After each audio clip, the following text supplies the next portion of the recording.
Okay, welcome back to the Modern Revolution. My name is Pete Deely. So glad you've come back to listen again. We get we are just blessed. People come and find us and we have these amazing conversations, and this week is no exception. I'll remind you that we don't spend a lot of time telling you why you should listen to our guests. Instead, we just want you to listen, just have an open mind, see what you think. And if you get intrigued, we'll tell you where to find out more about them. But for now, let's just have a conversation, give you some ideas to kick around, and hopefully get you some inspiration. So today, thank you very, very much, Boots Knighton. Boots Knighton is with us. Thank you so much for coming. Thanks for having me. This is so fun. Well, Boots and I have been trying to connect for some time, so we've had a little bit of back and forth, and her life's been an adventure in the short time that we've been aware of each other. And I think, or your life's been an adventure in general, I think is what I gather by when I read about you. So I know you've done a lot of things, you've had a lot of experiences, but we like to begin these conversations generally asking, what problem in the world are you trying to solve, or what problem in the world are you working on? I am working on changing the conversation around open heart surgery. Okay. So, what I mean by that, Yeah, tell me what I'm you mean not a by that. surgeon. I Okay. am open heart surgery patient who Okay. is thriving, Okay. and I feel like I'm one of the lucky ones Okay. who has really come out of my experience with a completely different perspective on life. So Okay. much so that I just recently spoke on the TEDx stage about it. Okay. Well, there's a lot that we're going to talk about. I think there's a lot of interesting ideas in a lot of ways, but I want to ask a couple of precise things that are selfish. May I ask the year that you got your open heart surgery? Like, what year was it? Well, it was during COVID. It Okay. was January 15th, 2021. But Okay. I became aware that I needed open heart surgery the previous summer. Okay. I was mountain biking and began experiencing heart attack symptoms, Okay. what seemed out of nowhere Okay. at the age of 42, Okay. and was ultimately diagnosed with three different congenital heart defects. Oh my goodness. So the reason why I wanted to know the year is that in 1976, my grandfather has open heart surgery that year. And when he had open heart surgery, the surgeon was Dr. DeBakey, who is in the open heart surgery world well known. He went down to Houston, had the surgery, and I was a child at the time, so I'm 1970 makes me 6 years of age, and or 1976, I'm 6 years of age, and it was such a dramatic scar. Like his incision was from the bottom of his neck to his navel. He had gold rings that his ribs were held together with these gold rings. And Mhm. what was interesting at the time is that they said, if you live past 5 years, you will live out your normal lifespan. However, if you don't live past those 5 years, it will basically whatever kills you is an effect of what's going on right now. And in the fifth year, he died of cancer, which Mhm. is interesting. Just that, Mhm. whether the psychology of saying you have, 5 years you got to get past, or whether they were just so precisely accurate that your body's weakened, and if you can make it past this weakened stage into maybe it's fully I don't know. So I'm Mhm. guessing that the open heart surgery of 1976 and the open heart surgery of January 15th, 2021 is a pretty different experience. Um, so from a selfish perspective, could you talk a little bit about the arc of development of how surgeons approach this surgery for the last 25 years? Like, how has it changed? I don't know. I mean, Oh, that's interesting. Okay. I haven't I all the people, so I have a podcast called The Heart Chamber, and Right. I have interviewed multiple heart patients, Hmm. but I haven't interviewed enough to fully understand all the nuances. But what I do Sure. know from just my personal experience comparing to your grandfather is Yeah. my scar was not nearly as long. Okay. And I do know, actually, maybe I know more than I realize. I also know Mm. that they are developing more surgery techniques so that you don't have to have your heart stopped. So go on the Okay. heart-lung machine. Okay. Now, I did have to go on the heart-lung machine, and my heart was stopped for an hour and a half, Oh my goodness. which is just crazy when you think about it.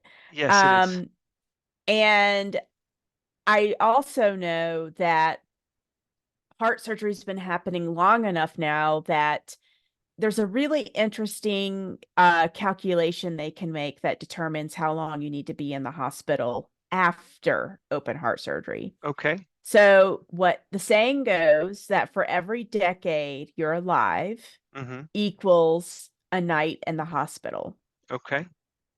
And so I was 42, like I said, and so I spent 4 nights in the hospital. My Okay. dad has also had open heart surgery for different reasons, and he was in his 70s. He had 7 nights in the hospital.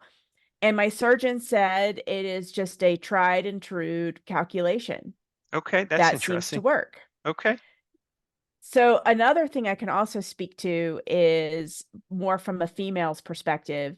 Right. Um, and is so I'm also a part of this national organization called Women Heart, which is a patient-led nonprofit that is speaking or working to help advocate for more research when dealing with women's heart disease. Okay. And women really have not been adequately represented in heart studies until the past decade or so.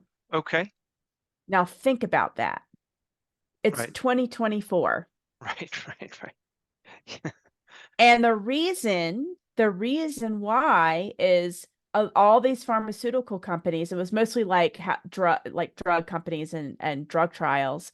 The reason is because they were worried that female hormones would mess up the trials. Would-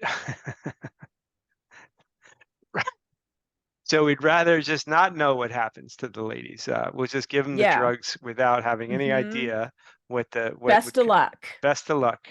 Wow. Hmm. So that's in. I mean, the insanity is hard to even react to. It almost feels impossible. Like that's such It a does. like a level of It's a lack of concern that's breathtaking to the hmm degree that it seems like some lawyer somewhere would be saying, "Hey guys, that's not a good idea." Just on the business grounds. Never mind on never mind moral moral ethical and ethics, grounds. but like, hey, do you Yeah. really want to be asked the question, did you test this equally on women because you just killed 10 Hmm. women? Like Right. that's an odd thing. So, well, let's get a little bit to what you're trying to change, right? So you're talking about changing the conversation about heart disease. I mean, Hmm. that's an important strategic, tactical, medical issue. Like, well, are we properly prepared for situations when in fact both men and women will need the surgery? Hmm. What do we do Hmm. with it? But I'm Hmm. thinking your notion is more broad in its intention. Like, what are you trying to do when you change the conversation? Well, present all the options. So here's the Okay. thing. Mm-hmm. I was basically, according to my surgeon, he would consider me a pro athlete, a Right. ski instructor. I was in incredible shape. And so, I roll into the hospital and he's like, normally he literally said this to me. He's like, normally I only operate on obese people. Mm-hmm. And I'm 5 feet tall at the time, 110 pounds. I'm very petite and very in shape. And Right.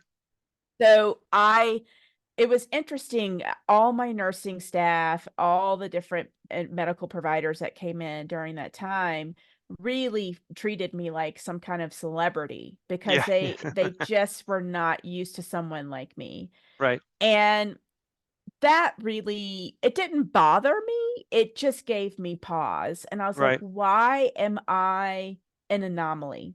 Right.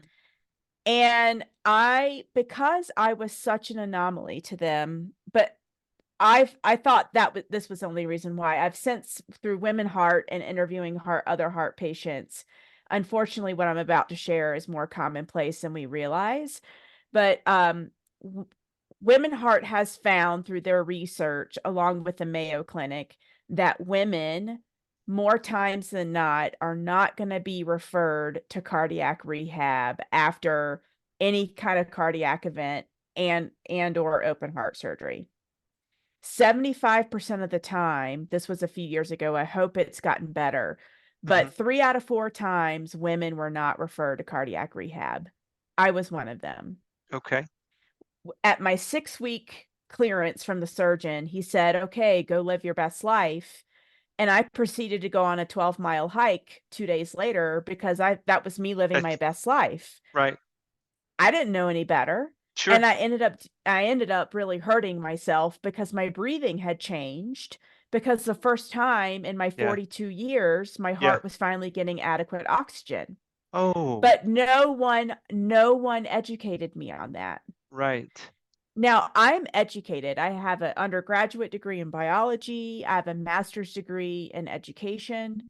I taught high school. I taught collegiate ecology at NC State, and I've taught secondary, all the sciences. So I only say that because I just am saying I know a few things, So can I just and I. can we just pause for 1 second because Mhm, this is a little bit of a fascinating rabbit hole, and I won't ask you to mhm, go too far down. But as a professional athlete prior to this experience, you were a professional athlete with a disability you did not realize, like your heart was not adequately mhm. um, Getting performing, oxygen. getting enough Mhm. oxygen, and yet you were performing at a professional level of athletics. When you think about if you had had a different anatomy, what would your athletic ability have been a phase shift higher than what it was? I Oh mean, yeah, it would have been. yeah, Yeah, okay. So yeah. you had a I big mean, engine in there you didn't even get a chance to mhm, access. So then they fixed mm-mm. you, and then you don't know what the positive consequence of sorts is. However, what happens when you over oxygenate your heart? I mean, that's, you know, Well, it just wasn't used to it, right? And the yeah, heart is a muscle, and it had, so the defect I had corrected was myocardial bridging. okay, And so I had 3 different arteries that when I had formed in utero, all your arteries were supposed to be on top of your heart muscle. Well, okay, mine had tunneled into the heart muscle, including my okay, LAD, which is the widowmaker artery. okay, And that one had tunneled really deeply. And so if you keep squeezing or bending a garden hose, right, it's eventually going to lose its pliability and just become permanently pinched. And then the right, water can't get through right, very well. sure, That's what happened to my arteries. And okay, so by age 42, they were giving out and the blood wasn't getting through. So I was probably okay for many years of my life, but I started to notice some breathlessness in my late 30s, mm-hmm, early 40s. But I had sustained a brain injury at the time while skiing, okay, while on the job. And so it was like this chicken or the egg thing with the breathlessness piece. But then ultimately my artery really gave out, and that's what got me to the ER and then down okay, this path. right, But my point is that I I went through this really long arc of getting care. mm-hmm, I eventually got care, right, but then I still really wasn't, like, they saved my life and I'm right, forever indebted to my surgeon. I love the man. mm-hmm, But what I've since learned about healthcare is that everyone is operating in their silos. sure, And so my surgeon's job was to save my life. right, The end. right, And I I would like to think his job also was to say, "Hey, go get some cardiac rehab." He right, should have done that. He should have advised me on nutrition. He should have said, "Go get a nutritionist," like a yeah, clinical registered dietitian, yeah, right? That specializes in cardiac care. right, But he didn't. mm-hmm, And I have spent, since that time, I have spent so much effort into really positioning myself as the CEO of my health Yeah, yeah. and incorporating all these different healthcare providers and healers who've Hmm. helped me thrive. Yes. But I had to figure it out. Right, right. Yes, I mean, I And think if you're talking about, I mean, it's endemic through the whole. I mean, we can substitute, uh, talking about open heart surgery and to very many other conditions. I mean, mhm, there's nobody home minding the health journey in the culture. I mean, you have, and it's more for all the information that's available, it's more confusing than it ever was when there was less mhm, information, because now you've yep, got competing voices giving you, their arguments. And now in the one thing about having more information is now we understand that some of the studies that we think are reasons to make decisions are actually funded by companies with a point of view rather than people who are doing science. mhm. So, and I'm just curious, prior to understanding you had these heart issues, was this on your mind, or was um, the heart issues what brought you to think of this as like, this is the work I need to do? Like, prior to this, were you just focused on being an athlete and a professional, ski instructor and the different things you're doing, Mhm. or had Yes. this notion occurred to you prior to this? Well, like I said, I hit my head in January of 2018 Yeah. while teaching skiing, and Hmm. that ended up being a long journey also Yeah. because I happened to hit my head right when a lot of research was coming out that was radically different than how head injuries had been approached Okay. for all the years prior to 2018. That's interesting. And so the local doctors that I encountered in the ER were gave me all the wrong advice, and it took me I actually found help on Instagram. That's interesting. What what did you find? That's such. I mean, Well, that's I both just would type encouraging in is and terrifying at the it same time. and I want to caution people because I've also found really terrifying information on Instagram. Sure. And so you have to really and it's really hard when when you've hit your thinker, your Sure. brain Yeah. that can decipher information like what's helpful, what's not. But I typed in the hashtag like traumatic brain injury and concussion and that's how I knew I needed to like get into a physical therapist ASAP, Hmm. and that's what helped me. And so I've done that again with my heart journey, and it's how I have found certain people to interview for my podcast who I've Hmm. been looking for heart patients that Yeah. can tell a good story, right? Right. But then I'm also looking at all these different people who are willing to think outside the box on how to approach healing, Right. because here's the culminating factor that got me on the path Okay. that I'm on right now. Tell me. Anything that has helped me heal from open heart surgery besides the actual act of surgery, Right. anything else that's helped me heal has not been covered by insurance. Okay. That is there. There's a lot in that statement. Because my wife's a naturopathic physician, and when I have listened to her in the years of her private practice talk about what it was, what the journey has been like to help people whose medications were the most expensive, the things that address those conditions were the least expensive things, and the amount of money that I was aware of people spending, in terms of monthly medications, just made the Mhm, self-interest of how do you reduce, if you reduce a single patient, that patient spending five to $10,000 a month on a medication. You don't need many patients for you're really deciding to give up millions of dollars in revenue. So yep. that conflict of interest to me was just extraordinary. When much of the Mhm, things that were solving those issues had to do with, we're going to stop eating at fast food and we're going to start cooking. And that sounds like a ridiculous prescription for, like, how could it how could that be equally important to a $10,000 a month medication?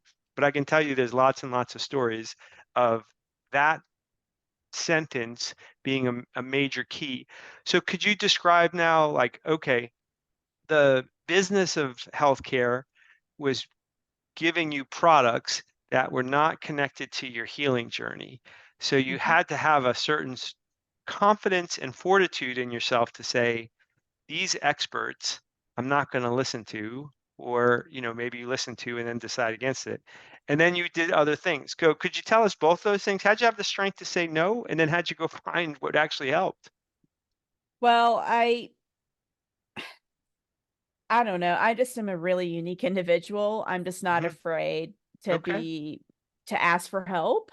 Right. Um, and I think that I pride myself on that skill. There's a lot of people who aren't willing to ask for help and aren't Hmm. willing to keep searching for answers. And I just know that I deserve to have a wealth of health. We Hmm. all are deserving of that, and It's our I'm not birthright. willing to stop short of that Yeah. because if you don't have your health, you don't have anything. It's the truth. And I know that I enjoy using my body on a daily basis to get outside when I don't have a broken leg like I do currently. And so I want to enjoy my life. Right. So therefore, I'm willing to go to the ends of the earth to find solutions. Okay. So there's that. Okay. And with my heart condition, it was an anatomical problem. Right.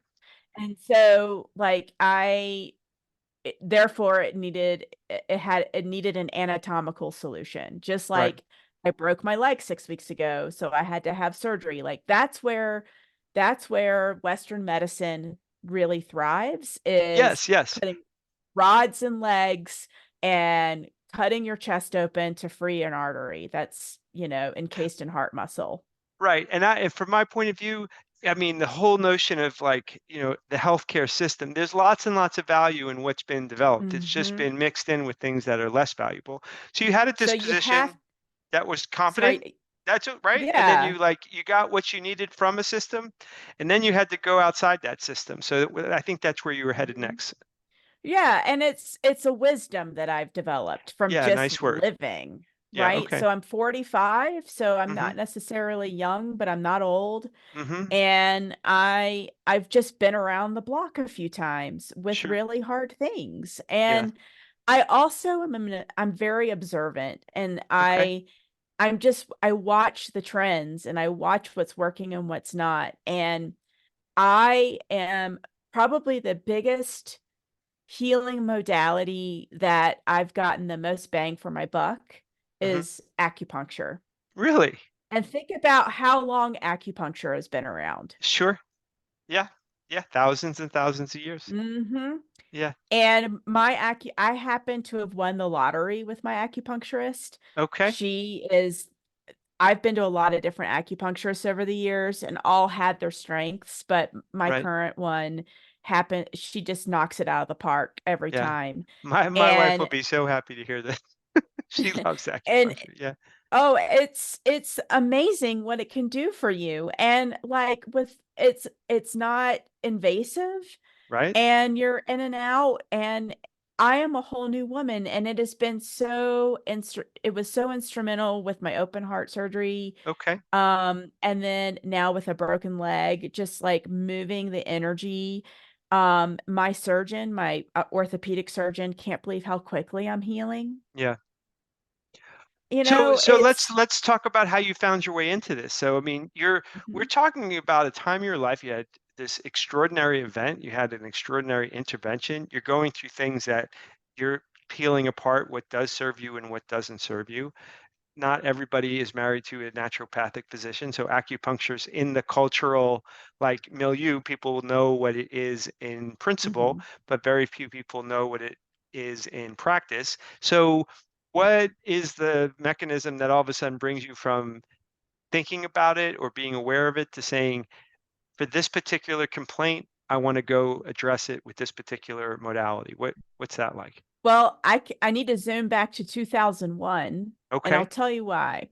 I was in Africa and Okay. I was climbing Kilimanjaro in Wow. January, Okay. and I got so sick.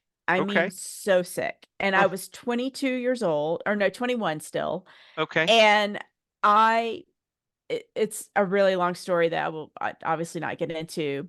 But I eventually make it back to the United States and I moved to Oregon for my first job. And I Okay. happened to move to Eugene, Mm-hmm. which was, I had come from uber conservative North Carolina to Eugene, Oregon. And at the time, like Julia Butterfly Hill was a thing with the tree sitters and saving all the old growth forests. Okay. And it was as liberal as it could be. And what it did was it blew my mind open to what Okay. other opportunities exist out there for literally anything. Yes. And I was so sick Mm-hmm. from an amoeba I'd picked up in Africa Yes. that I had to like go see a naturopath. I don't know what Mm-hmm. the person called herself at the time in Oregon. And I discovered colonics. Okay. And that's how Interesting. I healed. Wow. That's how I healed. What'd you do? Like And coffee I colonics, or what were you doing? know it was the closed slow fill system. Okay. And it was amazing how quickly I healed once I started doing that therapy. Hmm. And it really opened my really young mind, who had Sure. grown up in North Carolina, Okay. to other ways of approaching health. Right. That's where it started. Okay. Wow. So you had a fortunate coincidence of you had Hmm. something happen to you that was Yep. unfortunate. You got sick in Africa, and it was related to an amoeba that didn't respond Hmm. to typical things, and so you had to go Yep. outside of the advice that you would typically seek, and you were Yep. open enough to go find a new road, and it worked.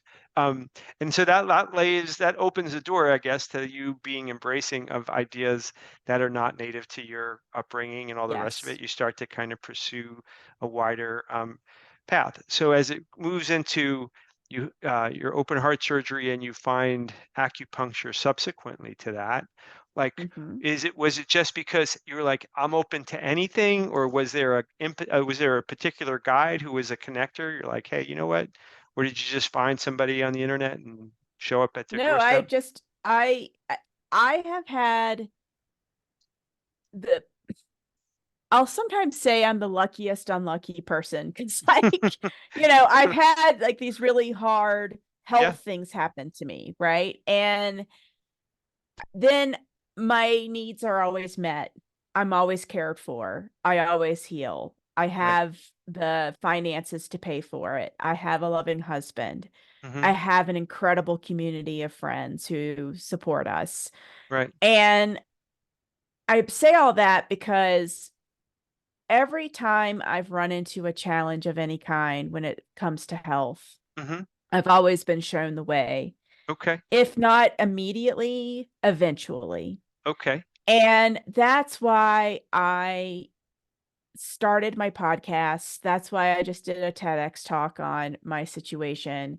That's why I am talking to you and others, is because I feel like I'm one of the fortunate ones who has figured some of this stuff out. Hmm. And I feel like I've been given the gift of time in order to figure it out.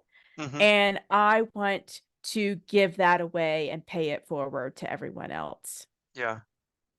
Well, I think that's great. Well, tell us a bit about the acupuncture experience, though, because that's not Mhm. familiar to people. What went on there? Right.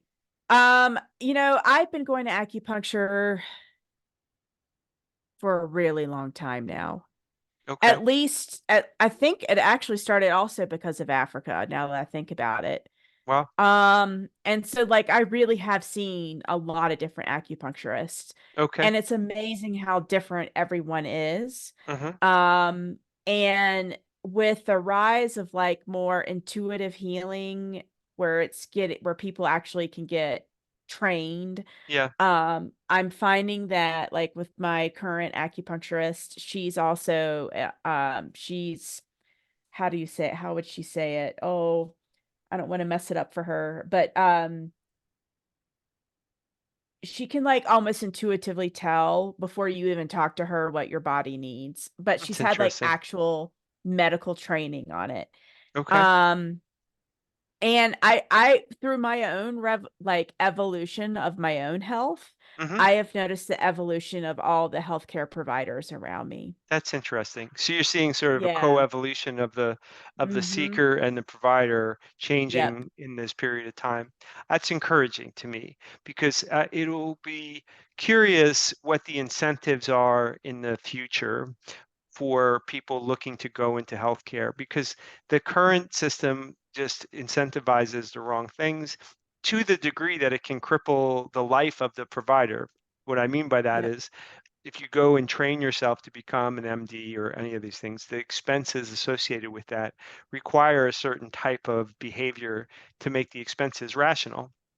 However, there's this whole other set of modalities that are wisdom based. And so now you're talking about, well, how do you value time and ability to intuit quickly, accurately? How do you, there's a lot of things that are less obvious to measure, which then Mm-hmm. places, it makes this marketplace interesting because Mm-hmm. it's not black and white. However, I think the breaking down of the conventional medical system in the places it fails us. There are places where it is spectacularly succeeding. I mean, there are places in which we should be super proud of ways that we're developing, and then there are places, where it is failing. To me, diabetes is the canary in the coal mine.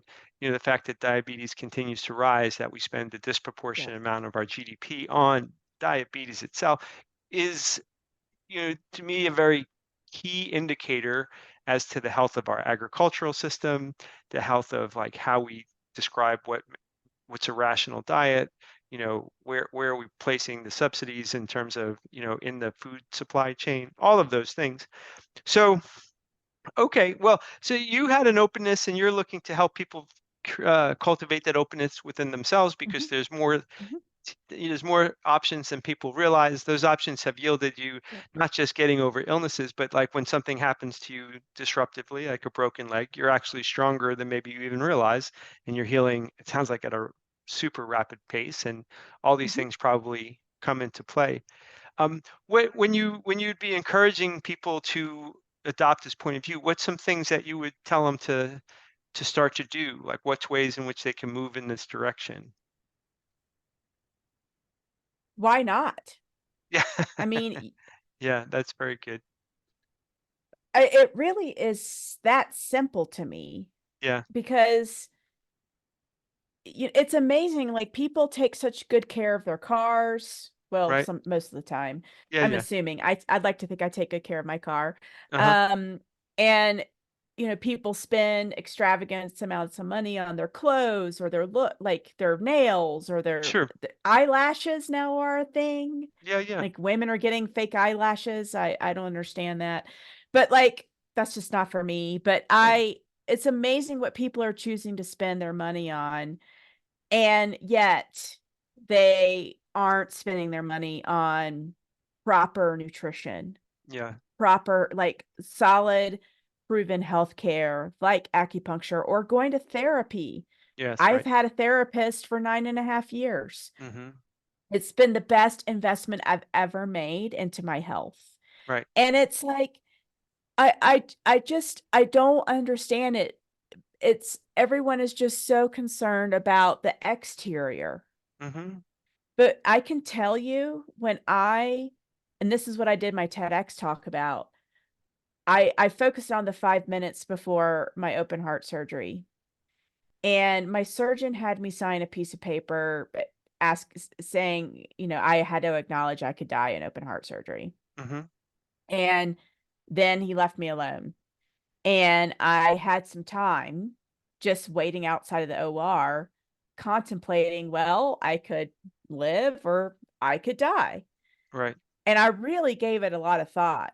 Mm-hmm. And what I did not have with me in case I died, which was a real possibility, Mm-hmm. I did not have a suitcase of money with me Yes, right. or all my crap that I've owned over the years or my car, which is nothing spectacular. But, Mm-hmm. like all these things that like we get all caught up in, Sure. all I thought about was how much I loved and had been loved, and that I Yeah. wish I had skied more. Yeah. And I'm a ski instructor. Yeah. Right, right. Yeah, So what does that tell you? right. Right? And so it's like now that I'm on the other side, and I had this perspective to begin with, but it's just 10 times more Yeah, like pronounced now for me. But I see people what they are choosing to spend their time on, racing from here to there, over scheduling. So then they've got to go get an In-N-Out burger or wherever you live in the United States to get sure. fast food because you're living such a fast lifestyle. And I'm like, what are you racing to? Yeah, What are you what are you yeah. scheduling yourself from? So, Boots, one of the things that I'm curious about is this idea. Like extreme circumstances have a sense have a the advantage of clarifying things dramatically quickly. You're got 5 minutes and you may go into a procedure that could kill you. And so it kind of strips away everything very quickly. Everything is very stark and clear because there's no time for anything to be dishonest because it's you got two choices. It's either going to be you're going Well to said. come out of this and you're on Hmm. to the rest of your life, or your life has actually come to its conclusion. And I think people get brushed up against versions of that. Hey, you're diagnosed with this. Okay. Hmm. Your timeline is defined by a typical progression of this illness, which could go faster, slower, depends on how you deal with it and so on and so forth. But those are clarifying moments. Like, oh, all of a sudden it's like, well, anything that isn't in the service of making this either my life last longer or perhaps Hmm. even healing is frankly extraneous to depending on your willingness to live. Because I think sometimes people are okay by saying, you know what, it's okay. We're just going to do what we're doing because I like how I'm living. But the place where I feel like it's the most complicated, and maybe you could advise on this idea, is that I feel like we have the walking well, and that there's not a acute complaint. They're like things are generally okay. But then on the other side of that, generally, like it's okay, I feel like is this depth of experience, of health, of energy, of clarity of mind, of resiliency of spirit, not a release from the ups and downs of life. I think that's a misnomer, but in terms of a vibrancy that's available to them that they don't see, but because they're not blocked from it being okay, finding that bridge into the more vibrant version of their life is something that I'm interested in. So, what about encourage? Like, what do you have to say about that? Like, first of all, do you agree with that? And then, if you do you have any ideas on how to encourage the exploration into like what you're experiencing, in fact, is not as much as it could be? Right. Well, yeah. Um, practicing dying. That's interesting. Yeah. So How do you do that? I, right. So what I had to do that day on the heart surgery. Yeah. And Yes. so envision yourself having to sign a piece of paper Yeah. acknowledging that you could die in the next 5 minutes. Right. But here's the thing, you've got to have the courage. Mm-hmm. That exercise is not going to do anything for you unless you have the courage Yeah. to really listen Right. to what your soul is telling you it needs and wants. Yeah. If you don't have the courage to listen, you are not going to live a life with true meaning, purpose, and joy. Yeah. The two things that come to mind when you're talking that I think are are words to some people or vague notions, but to other people is that the imagination, to the imagination requires it's an act of faith. Faith and imagination have a very direct relationship, in my opinion. And what that's about is that whatever you see right in front of you is not actually the whole thing, but that Mhm. requires you to be able to recognize your own limitation. And then grit, courage, in that it's rarely I think you can have grit and courage in a patient, methodical manner. Like it doesn't have to be David Goggins get up at run 200 miles today or whatever, but it does have to have that like tenacity of just Mhm. an unwillingness to kind of say, no, this shell is small enough. I'm just going to stay right here. Well, Yeah. look, there may be people who are now inspired by all the things that you want to say and want to go, well, how do I go see the TED Talk, or how do I go find your podcast? Like, what should they do? Where do they go find you? Well, it's TEDx, Okay. and the title of my talk is Practicing Dying for Living, Okay. and it's under Boots Knighton. And then my podcast is the Heart Chamber podcast, Okay. and you can find that anywhere you get your podcasts. And then Okay. my website is the podcast chamber, podcast.com. And then I'm Say that also on again about your Instagram. website. The website is Oh, called what? sorry. The heartchamberpodcast.com. Okay. Very good. And then I have Instagram boots.knighton, and then another Instagram for my podcast, the Heart Chamber Podcast. Okay. Okay. Well, I would ask you guys to go and explore, what Boots is saying. There's a lot here. And, she was literally on death's doorstep, and then, but lived to tell the tale, and is bringing the value of all of that discomfort to you guys and giving you some tools in which you don't actually have to go through the same extreme circumstance to get some of the wisdom there. So Boots, thanks for spending time Mhm. with us.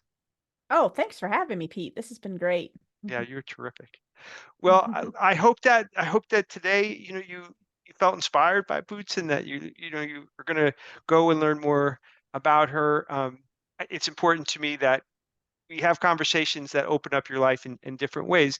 And one of the goals here is that you feel inspired to also bring your ideas to the world, because the modern revolution needs us all.